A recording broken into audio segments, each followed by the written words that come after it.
Sveiki, brangieji, mes ir vėl sveikiname su jumis švietimo ministerijoje. Ir šiandien pranešu gerą žinią, kad aš pradedu naują pamokų seriją, kurią pavadinau Karalystė. Ir norisi šitą temą labai išnagrinėti iki galo, kad mums būtų aišku. Jau nekartą minėjau bažnyčioje, kad jau už praeitų metų pabaigoje šventoji dvasia pasakė, kad jau praeitais metais aš kalbėčiau apie karalystę. Daug kalbėčiau apie karalystę ir aiškintumės, kas tai yra. Na ir praeitais metais kalbėjau apie karalystę ir šiandien tie metai, kai mes turime išsiaiškinti dar labiau, kas yra karalystė. Tai visiems linkiu gerų įspūdžių, apreiškimų, supratimų, suvokimų, nes tai yra mūsų jėga pažinti tiesą, kad tiesa padarytų mus laisvais. Tai šiandien, kaip matote, pavadinime yra įžanga. Įžanga į visą šitą temą ir apskritai šitą pamokų ciklą visą. Tai gerai. Tai tada kviečiu kartu su manim paskaityti pirmą rašto ištrauką. Iš Evangelijos pagal Matą skaitom tokį sakinį. Jėzus vaikščiojo po visą Galilėją, mokydamas sinagogose, skelbdamas karalystės evangeliją ir gydydamas visas žmonių ligas bei negalias. Kaip žinia, mes žinome, kad Jėzaus tarnavimo metu vyko daug stebuklų ir tikrai jisai gydė visas žmonių ligas. Čia visiems ligonėms tebūnie geroji naujiena. Jisai gydo visas ligas bei negalias. Jam nėra negalimų dalykų, jis yra visą valdžią turintis Jėzus ir jisai vakar, šiandien ir per amžius tas pats. Todėl šiandien mes galime pagyti ir pagyjame, kai mes pasiduodame, pasikliauname, pasitikime jo. Taigi, tai buvo jo veiksmai. O žodžiai, žinia, kurią jisai skelbė, buvo apibūdinta taip karalystės evangelija. Iškia nepaprasta evangelija, gera žinia apie belint ką, bet skelbiama geroji naujiena apie karalystę, kuri toj turi pasirodyti. Mes po to išnagrinėsim dar tos laikus, yra skirtingų nuomonių, bet mano nuomonė, jūs žinote, jeigu sekate mano tarnavimą, tai žinote, kad Jėzus skelbė karalystę, kad toj pasirodys ir po kryžiaus karalystė jau pasirodė. Ir mes gyvename toj karalystėje. Bet kad mes turėtume tvirtumą mūsų tikėjime, mūsų doktrinai, mūsų išpažinime, mes turime tikrai įsiaiškinti, kas čia kaip. Jis skelbė karalystės evangeliją. Dabar noriu paskaityti dar vieną eilutę, kurią dažnai pamoksluose aš ir pats cituoju ir cituoja kiti.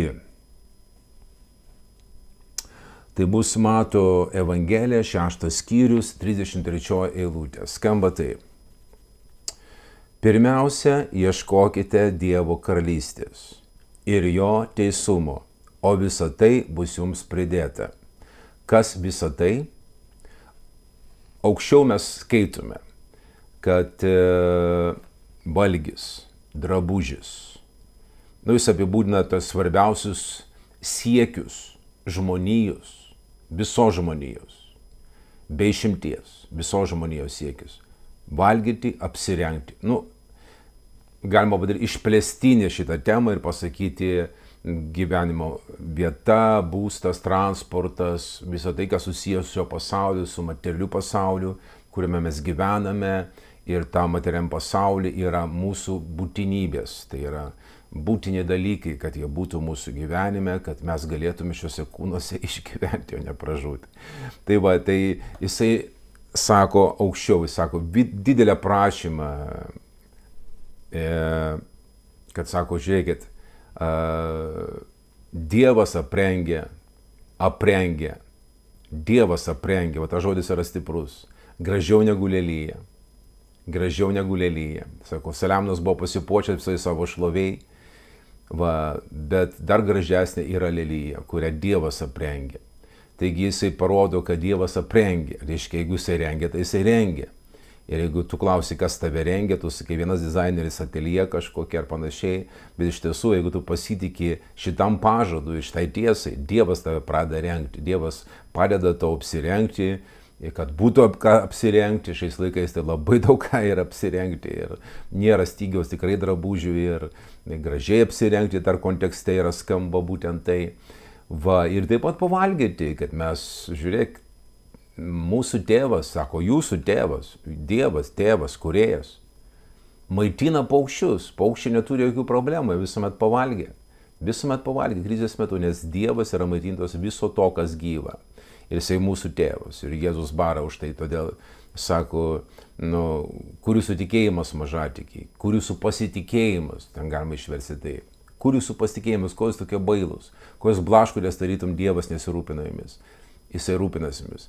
Ir sako, visų šitų dalykų ieško pagonis,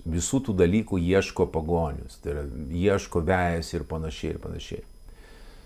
Bet jūsų dangiškasis tėvas žino, kad viso to jums reikia, visų materialių dalykų.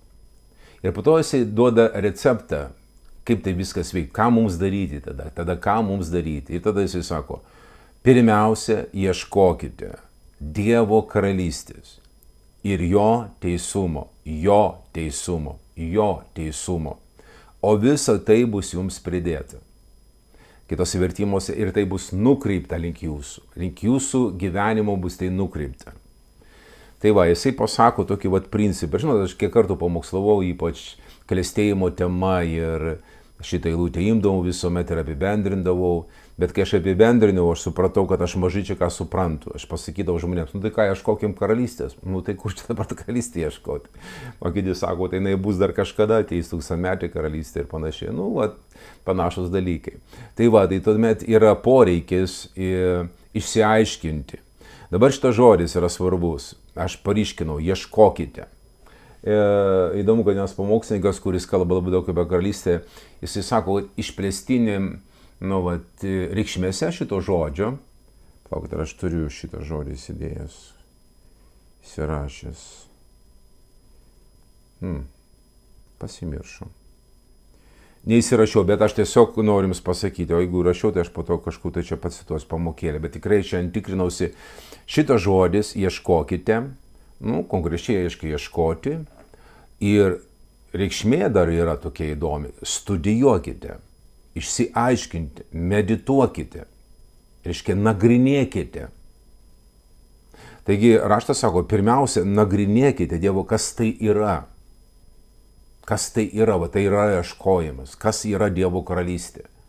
Ir kai mes suprantam, kas yra, ir ieškom jo teisumo, o mums dovanotas jo teisumas Kristuje Jėzuje, visa tai bus pridėta jums. Jūs matys, kad Dievas karaliauja ir jūsų tikėjimas atpalaiduos Dievo aprūpinimą. Tai va, įdomu, tiesa? Taigi mes taip ir padarysime. Mes studijuosime Dievo karalystę, mes ją nagrinėsime ir jūsų valia pasirinkti ar atmesti, ar pasirinkti tą interpretaciją, ją įtikėti ir gyventi kitam išmatavime. Tai va, gerai. Dabar einam į žodį karalystė. Aš paėmiau graikiškai, kaip jisai skamba. Ir štai jums parodo į ekraną. Galite nusifotkinti, jeigu ką, sustabdė šitą pamokėlę. Karalystė graikiškai basilėja. Arba šiuolaikiška graikų kalba, visuomet B, kur yra senovinė kalba, jinai virsta į B. Tai šiandien skamba tai Vasilija. Vasilija yra karalystė. Ir reikšmė yra tokia. Daugiau karaliavimas, valdymas, negu pati karalystė. Todėl geriausia verčiama valdymas. Prasme, kaip sakom, jo karalystė atėjo, mes iškart suprantam kažkas tai regimo, matomo, materialaus jo karalystė. Bet šitas žodis reiškia valdymą. Pats valdymas ir yra karalystė. Ne patys objektai, ne kažką, kas valdoma ir matoma, bet pats tas procesas, kad jisai valdo, čia yra karalystė. Iš to žodžio yra tokia reikšmė. Vasilija, kaip norit, gali Basilėja tarti ir panašiai.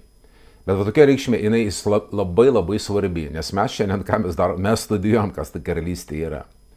Taigi, jeigu paėmus tą anksčiau minėtą eilutę, jinai skambėtų taip. Visų pirma, ieškokit jo valdymo arba studijuokit, kaip jisai valdo.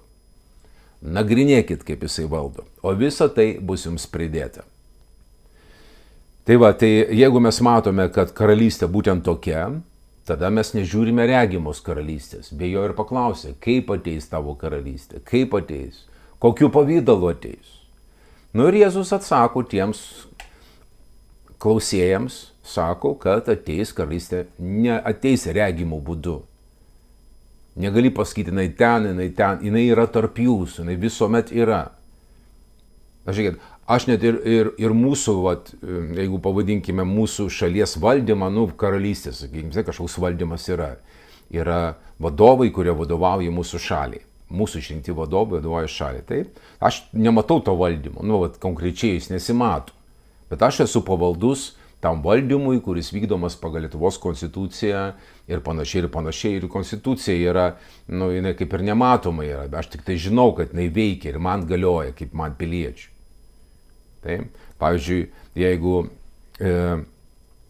ambasados yra tas principas, kad kitos šalies atstovai, kuriems veikia kitos šalies įstatymai, saugo jos, globoja, aprūpina. Bet tai yra kitoj šalyje. Aišku, ir toj šalyje, kur yra, taip pat įstatymai galioja, bet esmė ta, kad karalystė nėra matoma, mes negalime, ne visuomet mes turime matyti mūsų vadovą arba karalių arba monarchą, kas ten bebūtų. Ne visuomet mes turime matyti, bet jisai veikia, nes mes esam jam pavaldus. Ir užbėgsiu dar į priekį, į visų kitus pamokas, tai kad mes esame jo karalystėje. Ir Jėzus sakė Nikodemui, sako, jeigu neatgimsi iš aukštybių, jeigu tavo dvasinė prigimtis nebus perdaryta iš aukštybių, ta dvasinė genetika, jeigu negausi, tu negali matyti karalystės, tu negali įeiti į ją. Todėl tau būtina gimti iš naujo. Tau būtina gimti iš aukštybių. Tas iš naujo graikiškas žodis labai įdomus, kaip ir nuo pradžių, žinai, kaip yra sąrašas. 1, 2, 3, 4, 5, tai nuo pirmo tau reikia restartuoti tarsi. Tau reikia gimti iš naujo, kad galėtum įeiti į karalystę, kad galėtum ją matyti, kad taptum karalystės mokiniu, karalystės vaiku ir panašiai. Tai mes esame karalystėje, ne visuomet mes tai jaučiame, tai nesukelia kažkokių super širpuliukų, bet išsiaiškinus, ką reiškia būti karalystėje, ką reiškia paveikimas tas jo valdymas, tai yra labai svarbu. Tai yra labai svarbu ir tada mes daugiau užtikrinti, kad mūsų karalius, arba dabar šiuo atveju valdovas, valdytojas, galima sakyti senoviškai karalius, bet kai mes sakom karalystė ir karalius, tai tada skamba tai pasakiškai, nes mes neturime karalystės ir tai nešiuolaikiška, sakykime tai. Bet matot, kaip yra kartais, kad šventą raštą mes turime dar taip pat studijuoti per tą laiko prizmę, žiūrėti tai, kas tuo metu buvo aktualu, pagal kultūrinį visą tą aplinką, kultūrinę aplinką, pagal tuo metu realijas, kad ten buvo karaliai, dabar nėra karalių, prezidentai ir panašiai, čia mes studijuosime tai toliau. Kai mes sakom karalystė, tau gali taip kažkaip tai truputį pasakišką motyvą, tu gali taip nuvažiuoti. Todėl šiandien supras, kad valdymas, Dievas valdo, Dievas karaliauja, Dievas valdo. Jėzus yra karalius. Jis karalių karalius ir viešpačių viešpats. Einame toliau. Beje, pagal mano sąrašą karalius yra žodis Vasilijas. Vasilijas šiuolaikiškai gal, Vasilijas. Vasilijas, šia žodis Vasilijus. Ir rusai turi tokį vardą Vasilijus. Arba trumpai Vasia. Čia jau, kad pradžiugintume tave. Vasia. Tai Vasia toksai karaliukas.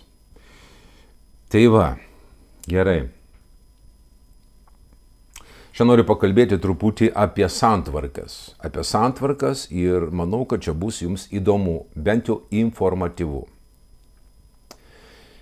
Taip tiesiog prabėgo mintise, kokios šiandien egzistuoja santvarkos, reiškia, kokios valdymo sistemos yra šiandien pasaulyje.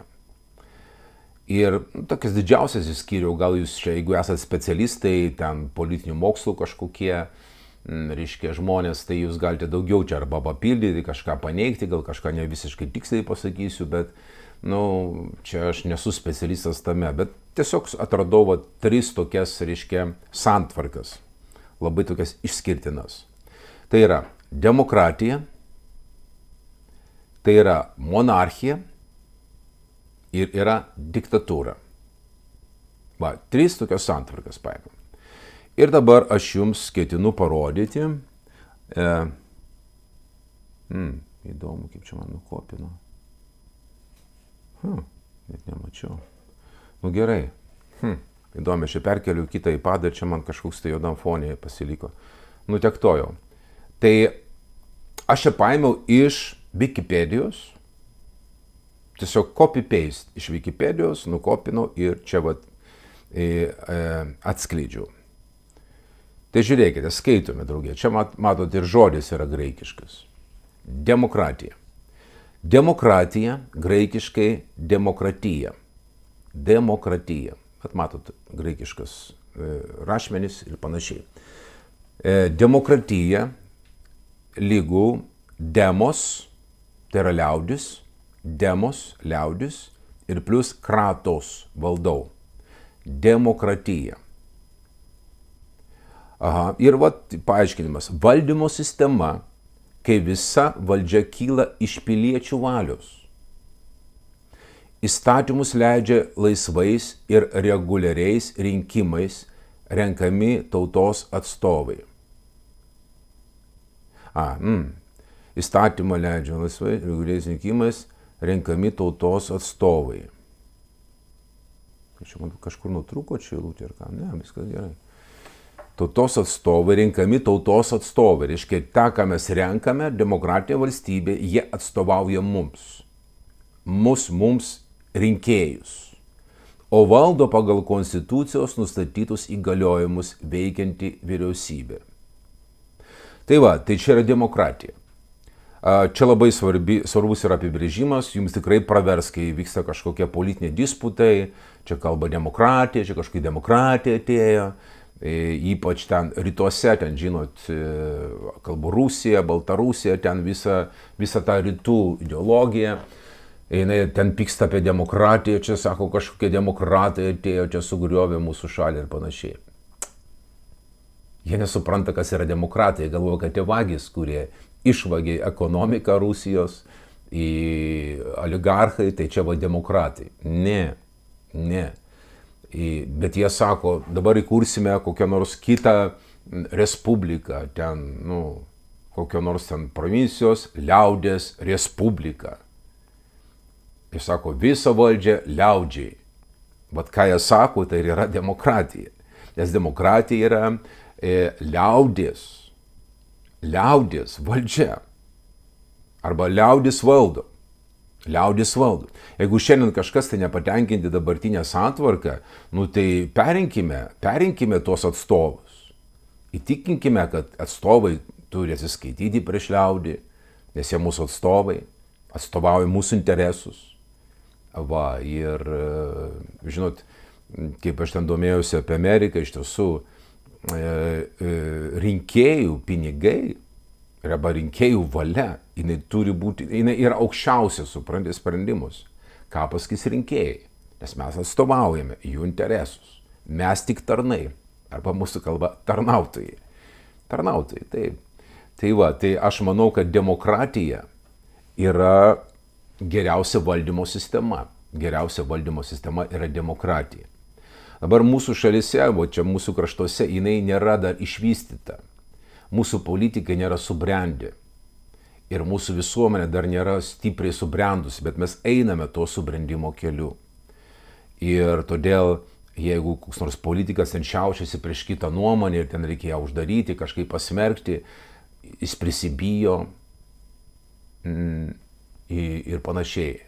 Palaukit, kaip čia buvo, vieną kartą čia prieš pat NATO atvažiavimą, surinktą konferenciją, tą suvažiavimą NATO, manęs paklausė ten korespondentas, sako, kaip jūs manote, ar nebus čia kokių išpolių prieš tą NATO? Ar nebus tų pasisakančių, reiškia, priešingai, ne? Aš norėjau pasakyti, kad, pripraskime prie to, kad ne visi vienodai kalba, kad kiekvienas gali turėti nuomonę ir neįsigaskime, kad vienas kitas ten, ar nebus provokacijų, kitas pakalbės savo nuomonę, kad man nepatinka tas NATO, man patinka, reiškia, raudonoji armija, ten kažkas panašaus. Stiprioje demokratijoje, stiprioje visuomeniai neužsipuolama kitokią nuomonę. Čia turime skirtingų nuomonių. Bet mes visi už demokratinę šalį, ta prasme demokratinę santvarką, kad mes išrinkėme atstovus. Jie nėra per amžius, jie turi keistis. Ypač mūsų laikais mes matome, kad kai kurie išrinkti labai greitai pralopsta dėl neaiškių priežasčių, nes pagal atlyginimus jie neturėtų turėti tiek, kiek turi, bet kažkaip stebuklingai pralopsta. Ir nenori palikti tos, pelningos vietos. Tai čia yra, sakykime, tokia pradmenis demokratijos, dar trapios pakankamai, bet mes eisime į solidžią demokratiją ir tai yra mūsų kryptis, tai yra mūsų šalis. Ir ją mes turime saugoti, nebijoti, neįsigąsti, nekritikuoti. Tai yra demokratija.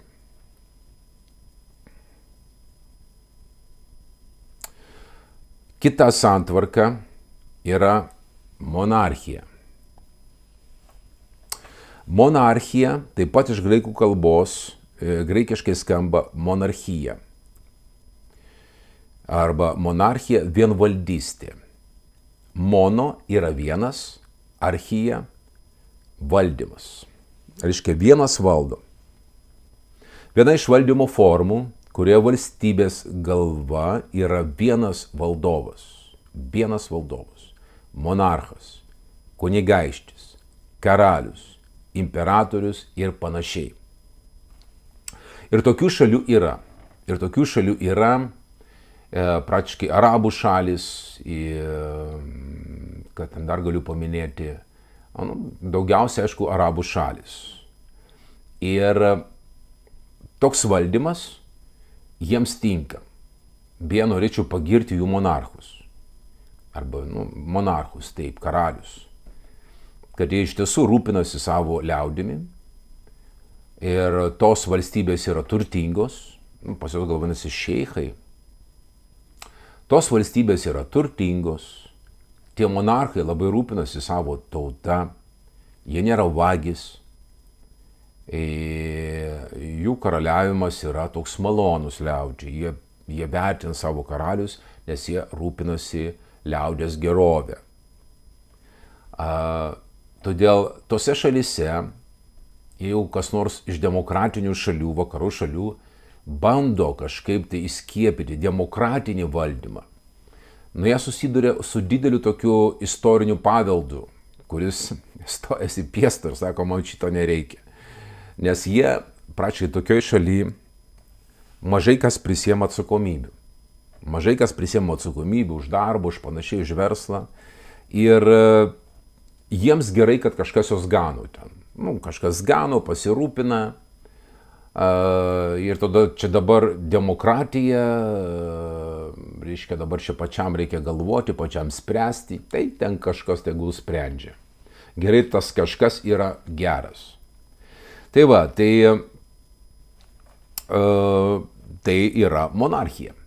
Čia nieko blogo nėra, bet šiais laikais prie, sakykime, naujų tokių vėjų, ir kaip čia jas pavadinti, naujų idėjų, kad žmonės yra tikrai turi būti gerbiami, kiekvienas turi laisvą valią, pasirinkimą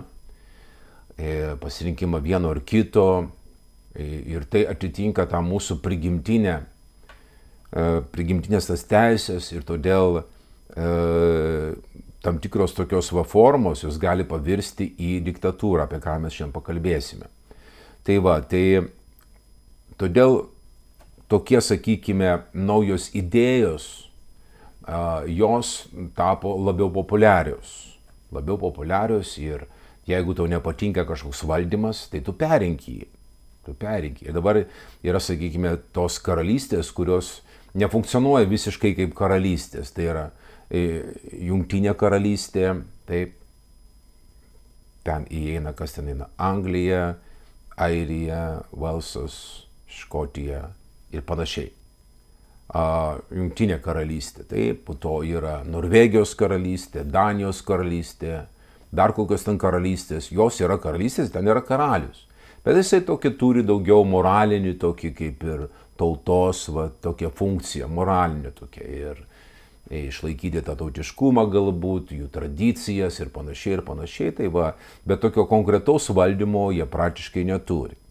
Bet turi daugiau premjerministrai, tai tie, kurie kabinetą valdo, ministrų kabinetą, kurie vadovauja ūkiui ir visokius įstatymus leidžia, jau čia aišku parlamentas ir panašiai. Tai gerai, tai šitą įsigilinu. Monarchija, monoarchija. Reiškia vieno asmens valdymas. Einam toliau.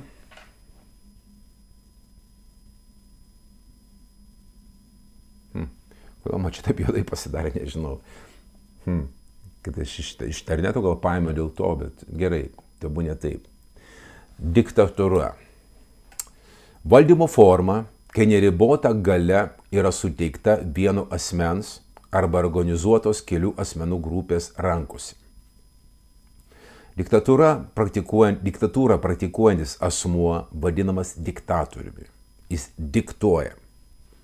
Toks valdymas yra neribojamas įstatymų, kitų valdžios institucijų, pilietinės visuomenės grupių ir kitų organizacijų ir dažnai priešinamas demokratijai.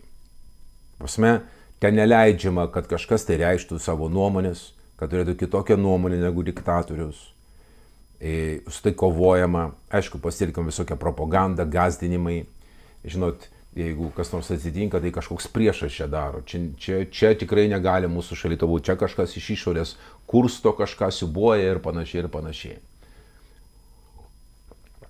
Tose šalyse, kur yra diktatūros, žmonės už savo pasisakymus, jie patenka į kalėjimus.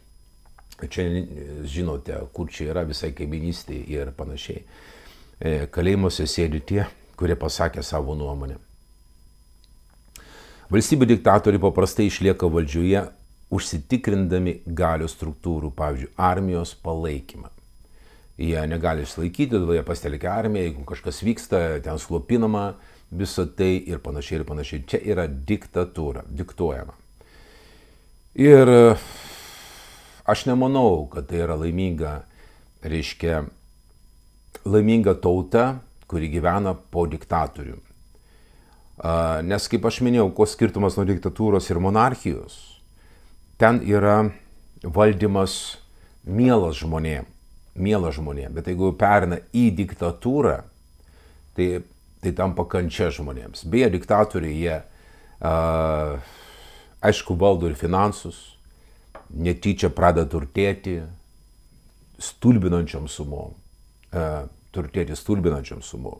Ir kad mūsų kaimynas, pavyzdžiui, Baltarusija, aš nežinau, kada jūs čia žiūrėsite šitą video, gal po 10 metų, tai čia bus jau praeitis, jisai diktatorius.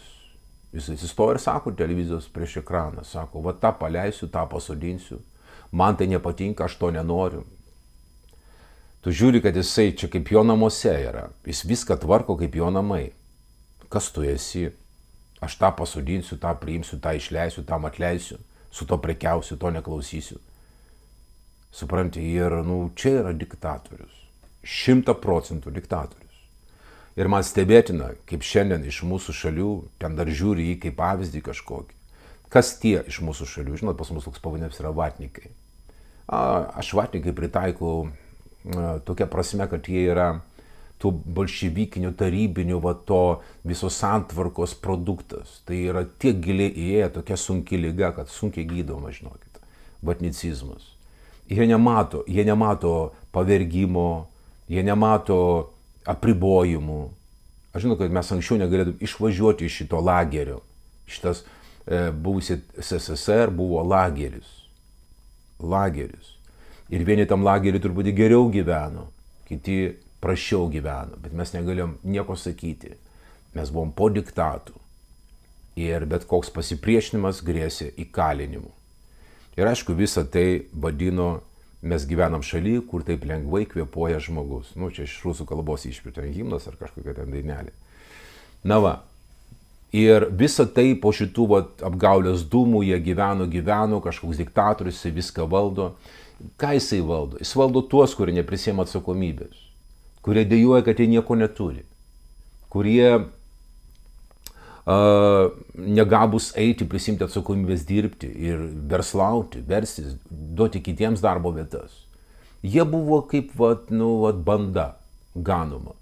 Ir jeigu koks nors tas diktatorius duodavo geresnio maisto, arba ten būsto kažką parūpindavo, nu tai viskas. Žiūrėk, kaip gerai, mes gavome ir to.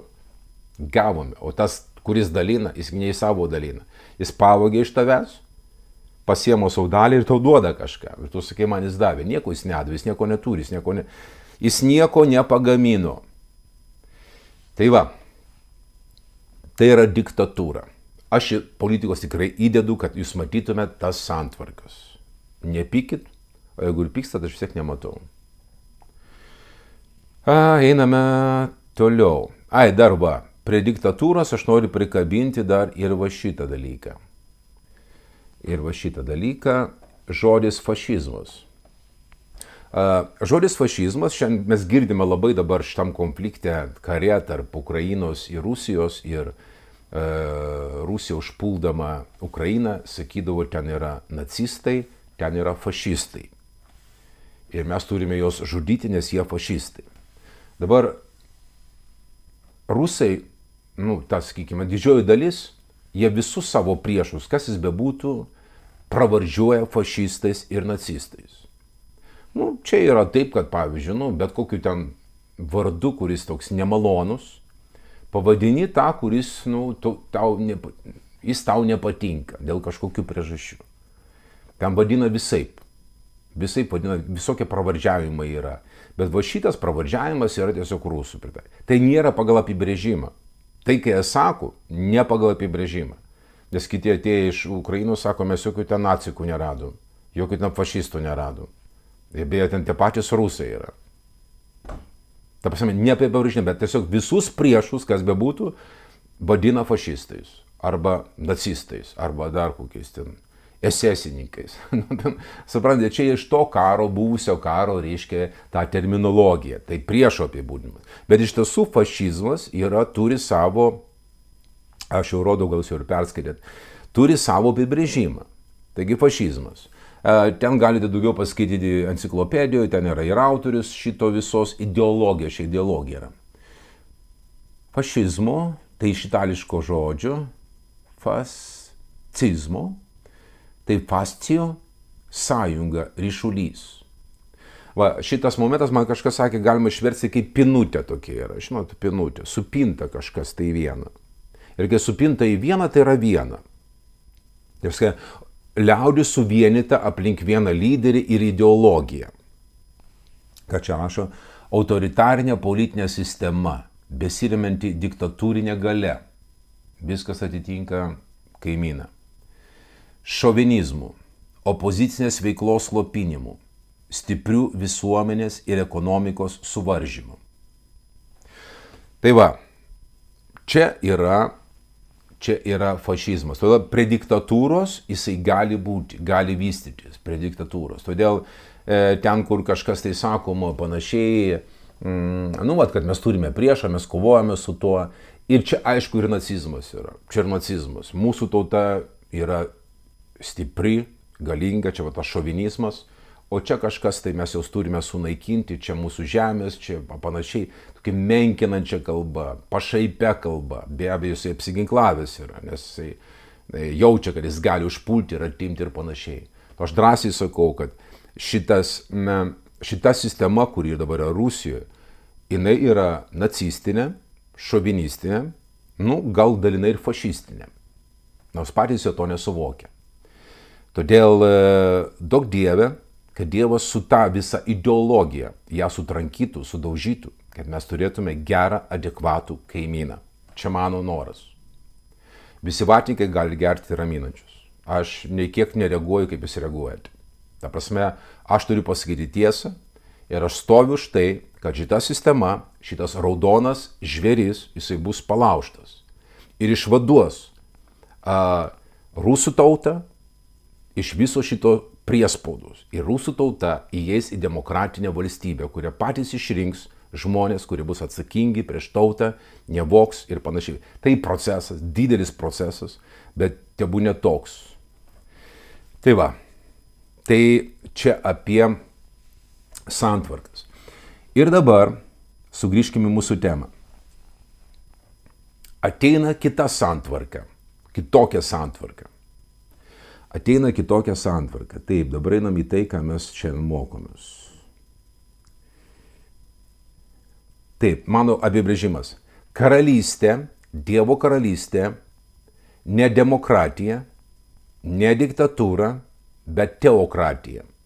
Toks terminas yra įdomus. Teokratija arba Dievas teo valdo. Dievo valdymas. Dievo valdymas. Todėl šiandien ir, pavyzdžiui, karalystės vienam segmente kažkokioj tai bažnyčiai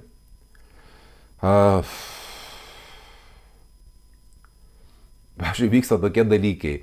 Renkamas koks nors vadovas, pastorius, ten mokytojas, kas bebūtų, vadovas, dvasinis vadovas, jis neturi galios jų ten valiai ir panašiai, jis tik tai gano, moko Dievo tautą, kuri jam patikėta. Tai vat kartais būna tokie, kad vyksta rinkimai. Vyksta rinkimai ir išrenka pastorių. Prabalsuoja ir išrenka pastorių. Kas tai yra? Čia yra demokratinis principas. Tu išrinki savo atstovą.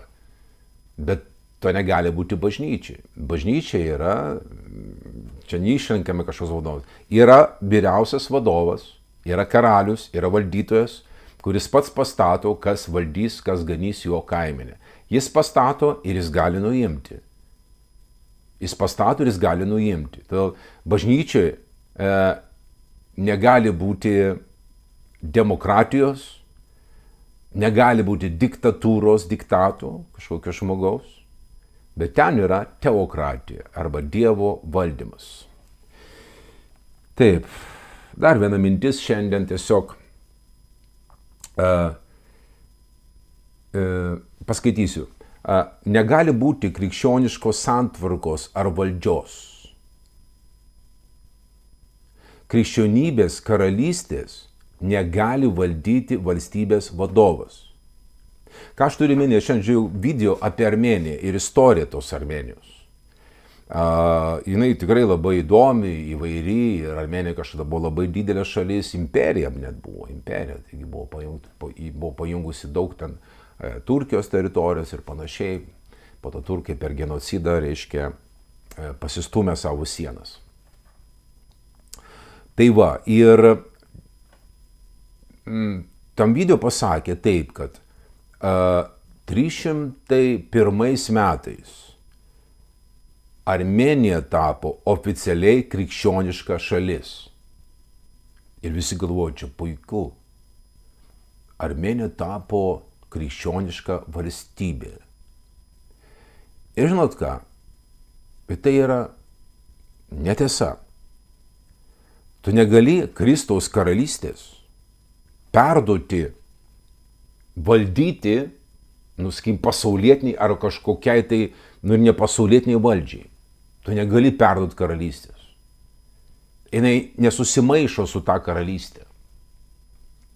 Jinai atiduota šventiesiems, kad šventieji ją valdytų su galva Jėzumi.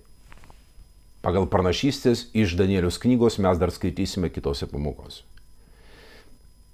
Ir kai kiti sako, 330 kokiais ten metais,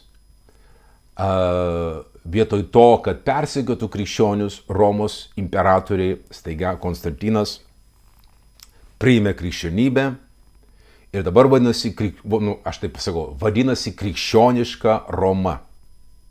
Ir tai yra melas, to negali būti. Tu negali perimti valdymo. Dievo karalystės, pasaulietinė valdžia. Todėl Dievo karalystė visais laikais, jinai yra individuali, apribota ir nepriklausoma. Jinai yra karalystė karalystėje. Karalystė karalystėje, kurią valdo šventieji su galva Jėzumi. Tai va, tai todėl, kad priėmė ten kaip valstybinę religiją ir panašiai, mes žinome, kaip tai vyko. Tada vyko super netikrų atsivertimų arba ten krikštų. Žmonės krikštami buvo dėl kažkokios padėties ir panašiai, nori būti ten kokiu vyresniuoju kur nors, gauti kažkokias pareigas, tu turi būti krikščionis, turi būti pakrikštytas. Ir žinai, kaip senais laikais, jeigu nori tapti ten kažkokiu vadovu ir panašiai, tu turi įstoti į komunistų partiją. Ir aš tikiu, kad daug kas įstojo į komunistų partiją ne dėl ideologijos, bet dėl padėties. To aš jų kaip ir nesmerkiu, nes ten buvo jų be šansų kažką ištaisyti. Kai kurie jau nuleido rankas kovoti už laisvą Lietuvą. Bet jie norėjo eiti kažkokias pareigas, ten kokiu architektų būti, dar kažkokiu ten, nežinau, kokiu tai ten gydytojų ar kažkas tai panašaus. Jie privalėjo būti komunistų partijų. Tai čia tais laikais jie privalėjo būti pakrikštyti, kad jie užimtų kažkokias vietas. Ir čia viską pavadinti pergalę, tai čia ne pergalė. Čia pasaulis įėjo, pagonybė įėjo į krikščionybę. Ir krikščionis gal džiaugiasi, gal nesuprato, kas čia vyksta. Atsivėrė tam ir viskas, bažnyčia sustojo. Bažnyčia užgeso, nuodėmė atėjo į bažnyčią. Tai va. Ir paskaitykime čia vieną eilutę, čia iš pranašystės, 2 skyriaus. Tų karalių dienomis, tai yra prie Romos karalių dienomis. Roma buvo padalinta į 10 tokių provincijų ir ten 10 kojų to koloso, tai didelės statulos, 10 kojų, tai 10 Romos provincijų ir tų karalių. Jo? Ir kai dėjo tas akmuo ir sudaužė tą. Ir ten tas akmuo buvo karalystė Dievo, kurią Dievas įsteigė. Tų karalių dienomis dangaus Dievas įsteigs karalystę, kuri niekada nebus sunaikinta, kuri netiteks jokiai kitai tautai. Ar supratot? Jokiai kitai tautai. Šita karalystė duoda Dievo tautai, Dievo išrinktiesiems. Jis sunaikins ir sudaužys visas karalystės ir pati pasiliks per amžius. Tai va. Tai va tokios va tokelės apie santvarkas ir panašiai ir panašiai. Dabar padarome tokį kaip ir rezumė.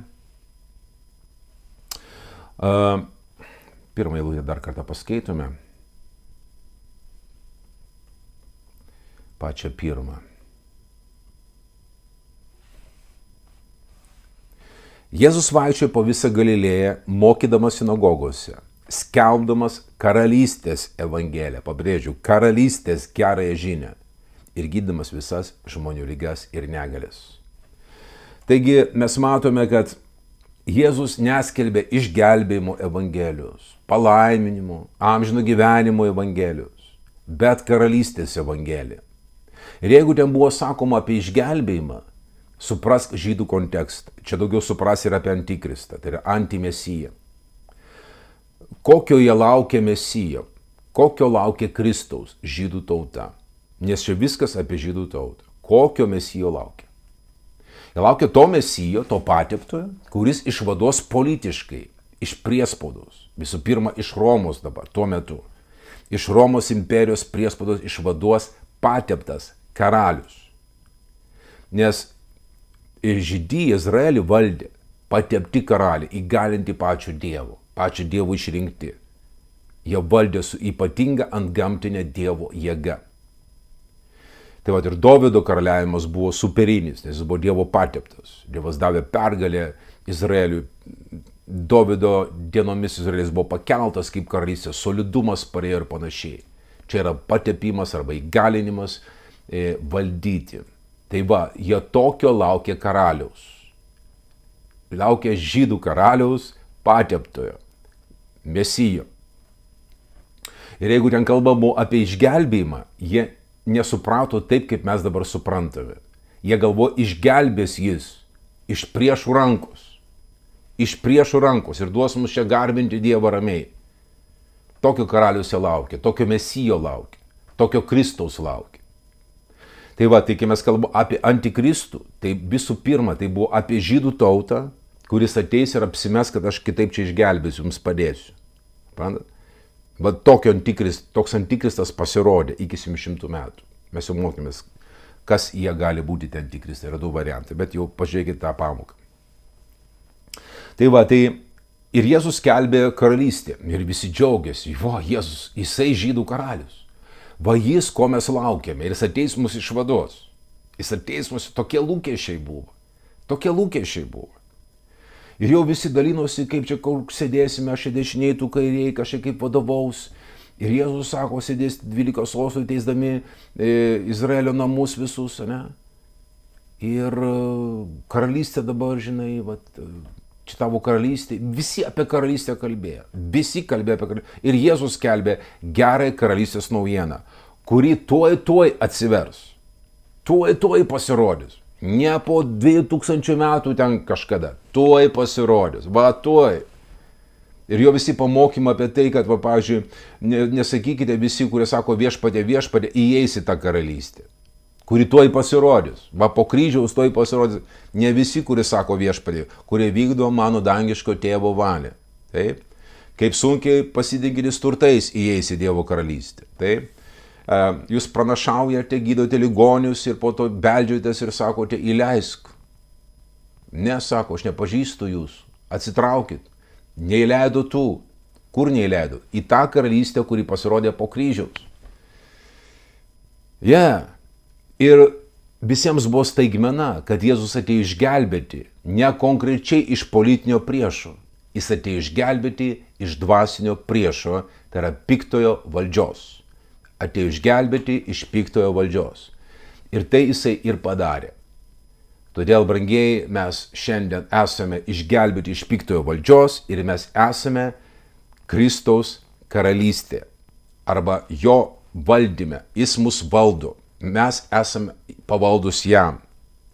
Ir mes norėdami gauti tą apšvietimą, kad ateitų į mūsų gyvenimą aprūpinimas, mes turime studijuoti karalystę, kad karalystė yra čia. Ir mūsų gyvenimą ateina jo srovės, padedančios mums. Tai va, brangiai, tai buvo įžanga. Tai buvo įžanga ir atsisveikinu su jumis iki kito karto. Iki. Sudėjom.